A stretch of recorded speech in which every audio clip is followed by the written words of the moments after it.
you go. We should be good. Okay. Hi, thank you for honoring me with your presence today. As you can see, the name of what I'm talking about are called Pyramids, Pickles, and Prompts. And I hope by the end of our conversation, you'll understand why I called it that. What I want you to understand, hopefully through this presentation, is that quality isn't a destination. It really is a never-ending journey. And my journey started out a little over 40 years ago, actually. Programming in high school, learning BASIC at the time, assembler. Since then, I branched out into 20 other different languages across multiple environments where I was writing embedded firmware in assembler, developing on Cray supercomputers. Currently, I'm the test architect for a large back-end microservice system written primarily in Java at Spectrum. 180 microservices deployed on Kubernetes. We use Istio for service mesh. And my job, as I've been told, is to go around and poke holes in things. Figure out I'm pretty good at that, actually. So poke holes and then hopefully maybe repair them, right? That's the question. So what I want to show you here, first of all, I'm using cards, not because I don't know what I'm talking about, but because I have a tendency to ramble.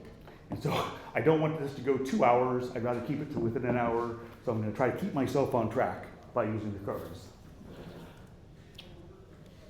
This is what we're hopefully going to cover. What is software quality? Why is it important? Both how do we get here? How do we do it now? And then a little bit about the future. Where are we going? What do the prospects look, especially in an AI SDLC world? So first of all, the essence of software quality. One of the things that people tend to think is that quality is subjective, that it just depends on who you ask. In fact, if we go around in the room right now, I bet I could ask all of you and you would have a different answer as to what you thought software quality was. And that's true. It is based on perspective, but there's also an objectivity to it.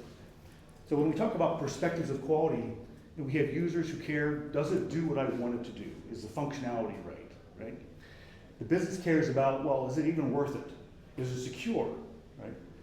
And developers, they care about, well, is it maintainable? Once I have this solution in place, can I continue to modify it? Because everything always changes. So I need the ability to read it, to test it, to port it to other environments, whatever it is. And you'll notice something about a lot of these words that are on this slide. They all have the same suffix, ility. And you can hear me talk about this multiple times. I'll refer to the ilities. And the ilities are more than just the one aspect of functionality, but all these other things that go into making up software quality. All the things that we have to think about if we're going to be quality engineers. And so quality is a model. It's not just a feeling. So we look to our international standards organizations to help us define what that quality model looks like. And ISO has a specification 25010, which publishes a quality model. And it starts out by defining these attributes. And a little small to read, I apologize for that, it's about the best I could get. But we talk about reliability, security, maintainability, portability, flexibility, performance, compatibility, functionality. Of course, functionality is important, but you see, it's only a small part of this overall pie, right? And then that breaks down even further into aspects on each of those attributes. And here we've got, like for reliability, maturity, availability, fault tolerance, recoverability. Every single one of these breaks down into several, sometimes a handful, of different aspects. And then we get to how we test those aspects. How do we verify that we've actually done this and built this into our software? It could be static analysis methods, where we're actually reading the code or applying static analysis tools. It could be dynamic analysis methods, where we're actually creating and running tests to verify the software does certain things, behaves in certain ways. It could be monitoring after the fact and verifying from logs and metrics that we actually achieved some aspect that we wanted to achieve. But the important point is, you can go online and find this yourself, ISO 25010, right? Easy search. The important thing to remember is quality is about all of this. And this outer ring is what quality engineers do to ensure that all of this exists because somebody cares about that, right? That's a lot to remember. So let's think about sort of the three big pillars of software quality. We care about correctness. Does it do what it's supposed to do correctly? Completeness. Does it do everything that it's supposed to do? And consistency. Does it always do it the right way, the same way every time? Those are the things, sort of the big three things that we're looking for when we try to measure software quality. One of the things that, again, I'm trying to stress here is that most people only see what's above the waterline. They think about the functionality, explicitly what does it do. My phone has a messaging app and it lets me do this stuff, right? Well, what are all the things though underneath the water that you need to make that happen, securely, with performance, reliably, right? Those are also important aspects. And you can't have a product that ultimately succeeds without considering those aspects. So yes, this part is important, but like the pilot of the Titanic realized, so is this, right? And so it's easy to miss this and focus on this and essentially run your ship aground, right? So one of the ways I want to relate this to something happening today is with this idea of vibe coding, right? And the idea of using AI to generate the code for you. Most of the people who are claiming a lot of success in that area are focusing primarily on this. Did I get something that does what I want it to do? And that's important. If that's all you care about, because it's a throwaway script, you just need it for today, you don't have to worry about other aspects of it, that's fine, right? But in the end, vibe code doesn't handle things like a corrupted database, because you probably never thought about that. It doesn't handle security in a deployed cluster, because you probably never thought about that. And if those aren't your needs, that's fine. But if they are, you might not get there the way that people are saying you can get there today. What you have to ultimately do is verify that the software has the quality attributes that are most important to you and to your business. One way of thinking about that is to think about skip ahead too far? No. Yeah, so one way to think about what we're doing here,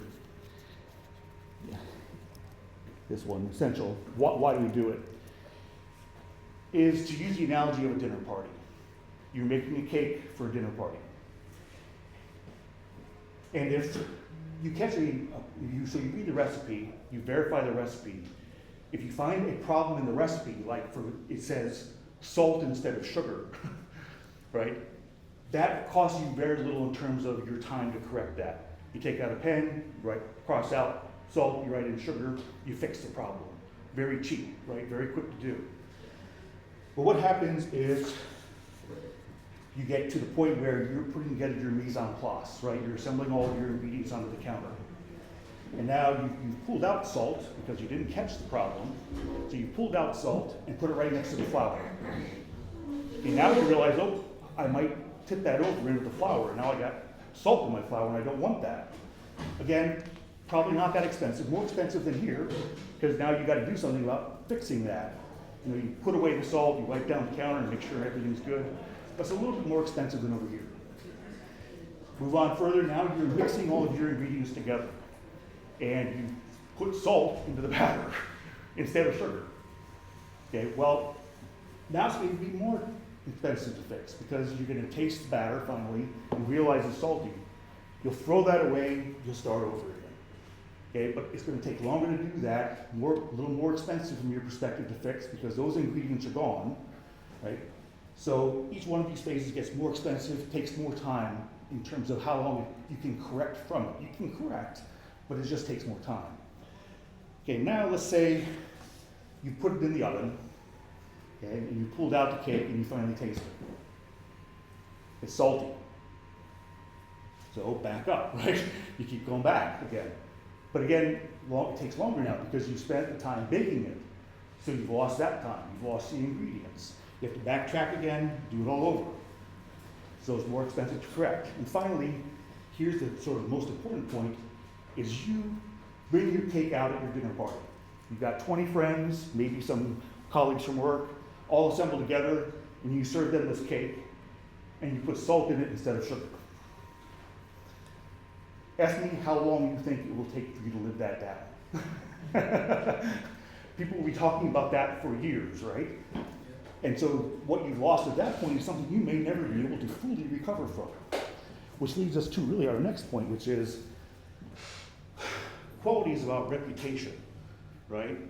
Not just whether the software does what it wants, but ultimately we're putting something out into the world, especially if we're working in a business who promotes software for use.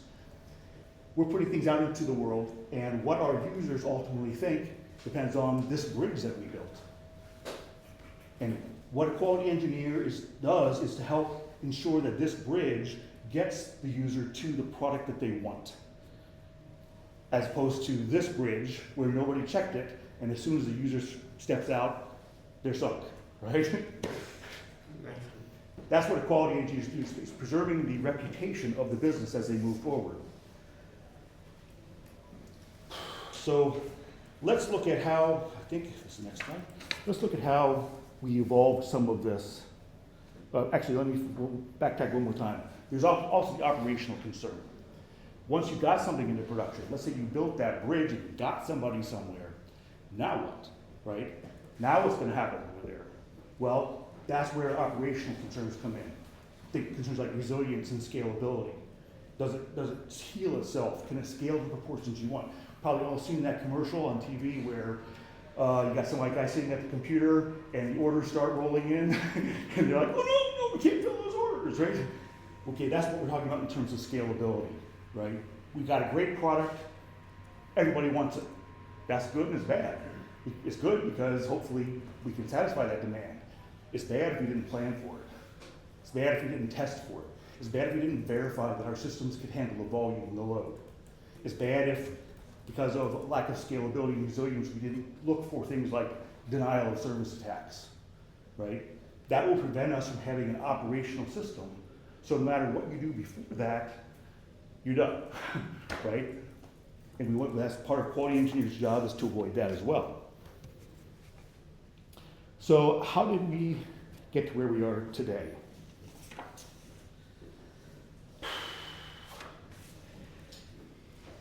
When I first started out, a little bit later than this, but when I first started out, reading your code before you actually even tried to compile it was the norm. Because what you would have to do is you would have to have either this listing, it usually ended up being a deck of cards, right? And you would submit that to the computer room, and they would run that deck of cards, and it cost computer time to just compile that, and human time, and then maybe run your program and see what it did.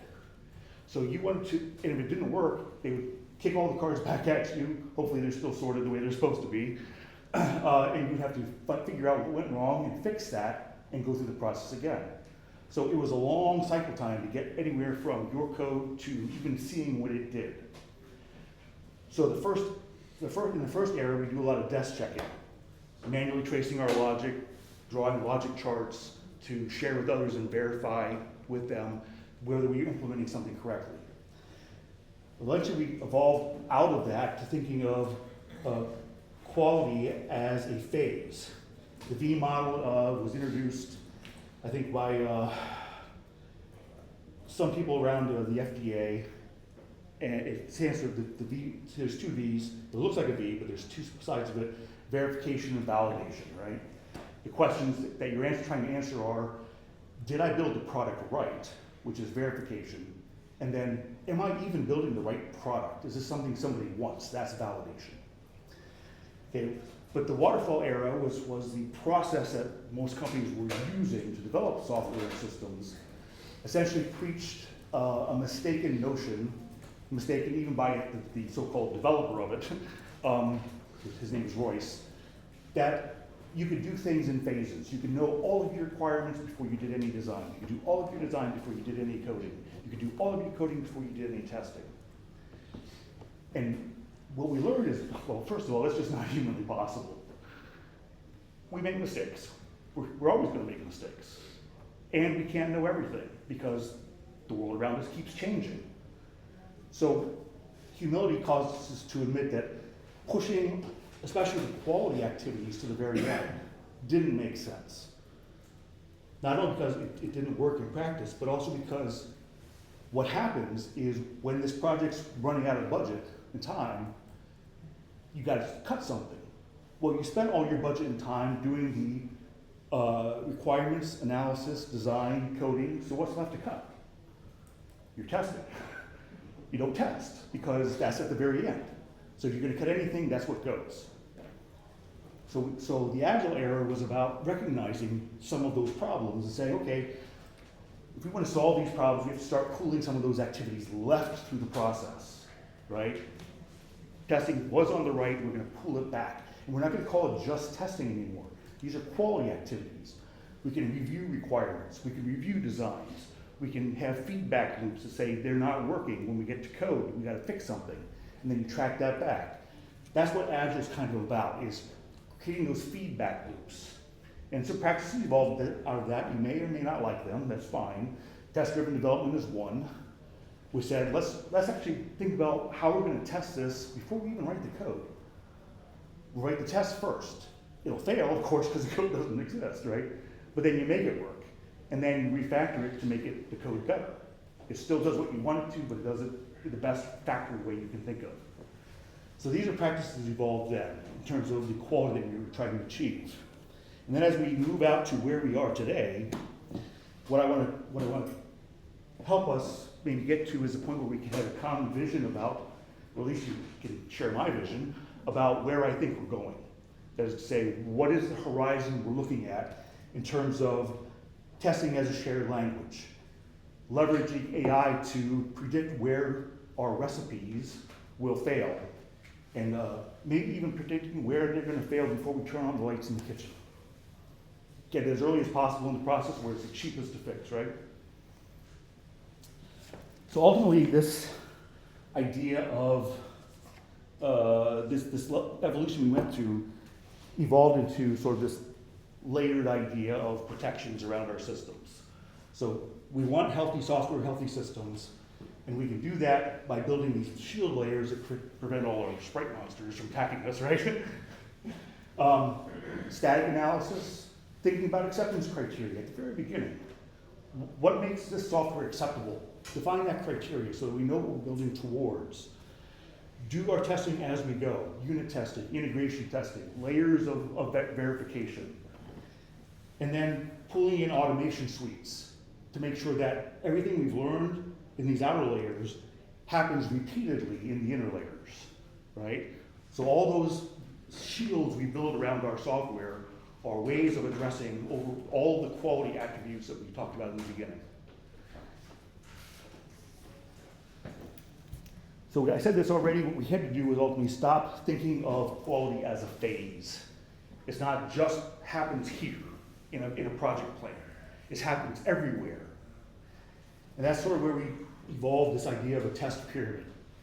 And this conveys several kinds of ideas about software quality and testing. One is, as you go from the top to the bottom, each layer gets larger. And that represents the volume of tests that you have with that layer. The base of your pyramid should be the unit tests that developers write. That's where it starts, right? But then there are component tests where you're running maybe API tests with mocks that aren't really full integration. You get consumer contract tests and integration tests. And at the very top, UI and end-to-end tests, which should be the smallest part of what you're doing. Because as you go up the pyramid, these are more costly to develop, they're more brittle, they're more likely to break as anything changes. And on the other hand, they're more effective. They're more effective at verifying from a user perspective whether you've achieved the quality attributes you're striving for. So you have to balance volume, cost, brittleness, and effectiveness as you assemble what for you is the right amount of testing at each level. There should be some at every level, but it's going to be different for all of us. It could be the pyramid of Khufu or the pyramid of Hammurabi, right? They're two very different looking structures in the desert, but they're both pyramids. And so they both serve a particular purpose at that particular time and place. That's what your test periods need to do. And ultimately the idea is we make room for this bit at the top, this manual exploratory testing, by automating all of this, so that humans can do what humans are best at, thinking outside the box, inventing new things, having new ideas, learning new ways to explore whether our systems have the quality we want them to have. That's where we can never lose that. And we automate all the grunt work, the boring stuff under the covers, so that we can do more of that.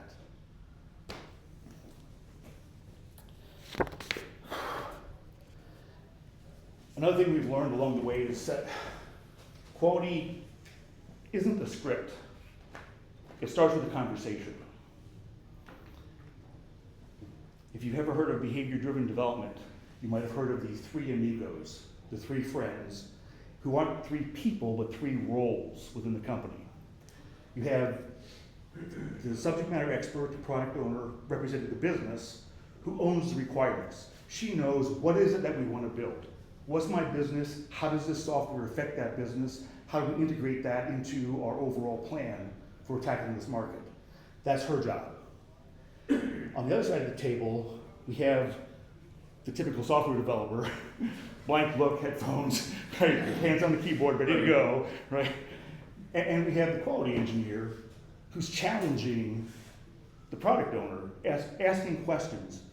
You know, and some of the questions you may ask, so let's say we have the business owner saying, well, we need a login screen.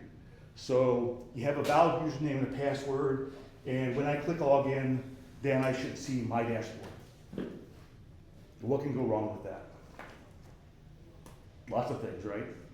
So the quality engineer is thinking, what can go wrong with that? She might ask, well, what if I hammer the login button 50 times in a minute? Does it just crash the system? Does it lock out the account? What kind of messages do we get back to help the user understand what's going on, right? The developer, hopefully, is also participating, and he's asking, well, what about requirements like password complexity? Do we care about that? What about case sensitivity? What about CAPTCHA? Should we incorporate CAPTCHA in here somewhere to make sure that we don't have bots attacking our system at the login page? Okay, so everybody is participating in the conversation, but in different ways. And together, they orient around a common language of given when that. Given some state of the system, when this happens, then I expect this. That is the beginning of your acceptance criteria for how you decide the functional aspects of your software. Is it doing the right thing? The language that they use to do that is called Gherkin. It's called Gherkin, which is a pickle, because the guy that was working on this originally, implementing it in Ruby, asked his wife, what's a cool name for this? And she said Gherkin, so that's what it got called. Okay. Sounds cool now because I can put it into pyramids and pickles, right? But this, the language of living documentation, basically, yeah. The premise is that if everyone can read it, everyone can own it. That's been the problem with automation up till now, is that if it's written in Python, Kevin can read it, or maybe nobody else in the room can. If you can't read Python, you need to take English classes. Or maybe I wrote it in Java, and because I've been writing Java for 20 years, I can read it, but nobody else can, right? Or maybe you've done it in something else. It doesn't really matter. The problem is that it wasn't a lingua franca. It wasn't a common language that everybody could understand and agree on, and without a lot of training or expertise. So the idea is you want to start writing your scenarios. You have a feature, which is a group of scenarios. And the feature here that I've demonstrated might be user logon. I have a scenario for successful logon, maybe several different ones. I've got probably scenarios for failed logon. I should. And all of them tell a story about what the system does given a certain condition that it starts in and a certain event that occurs. And these are expressed in business language. They're not technical language. This is what the business is saying. We want this as our functionality. And it helps to structure that in a way that everybody, again, can understand and quickly evaluate, right?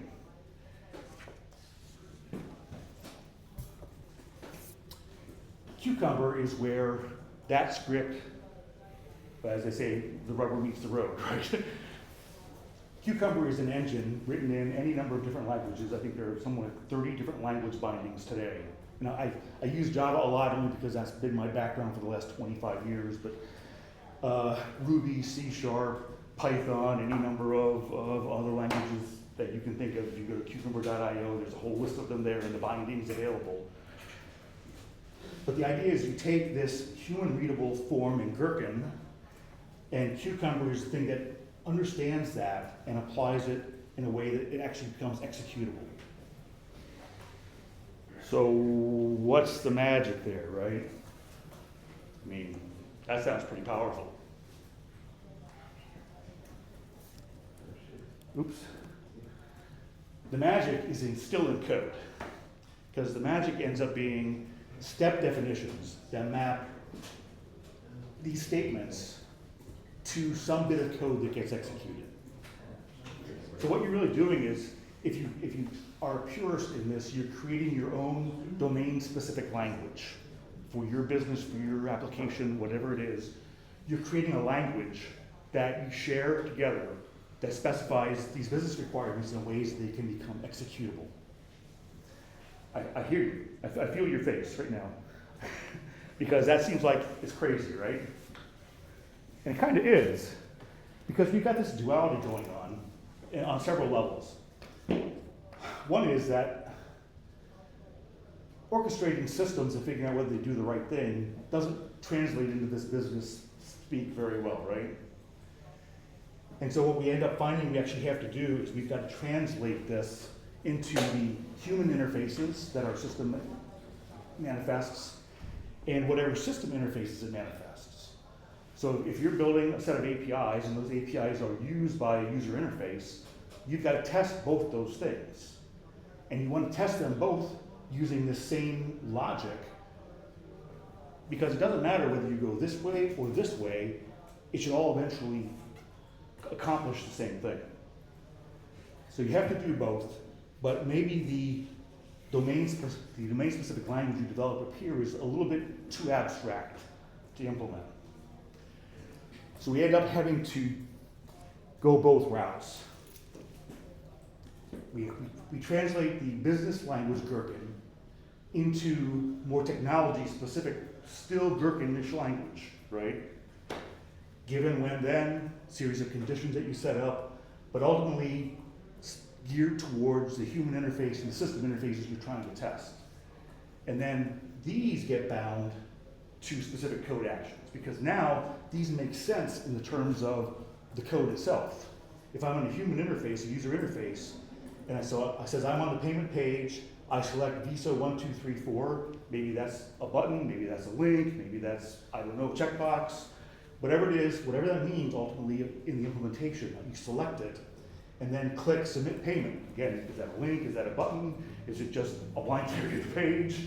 Whatever it is, you click it, and then you'll see confirm as a modal dialog, okay?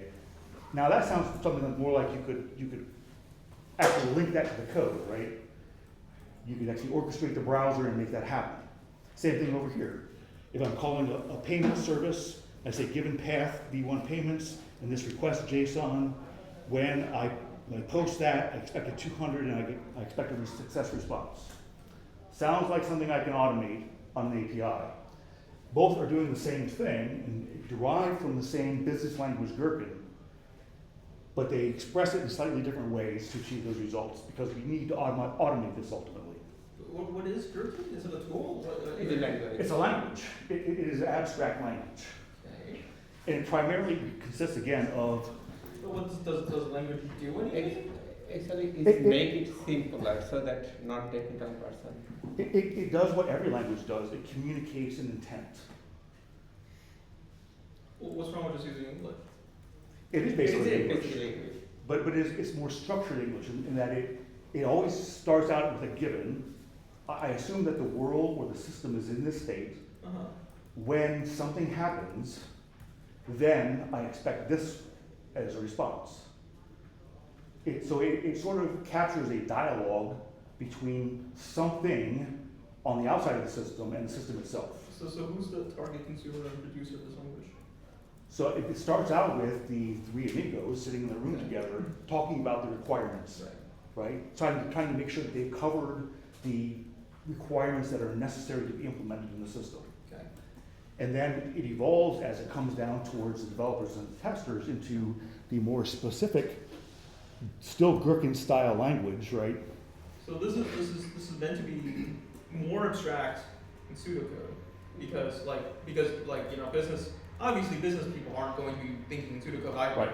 And so the idea is this is a translation layer between the messiness of specifying your requirements in English for your business holders and stakeholders versus your developers what they want, which is I want clear, concise rules, let me execute those.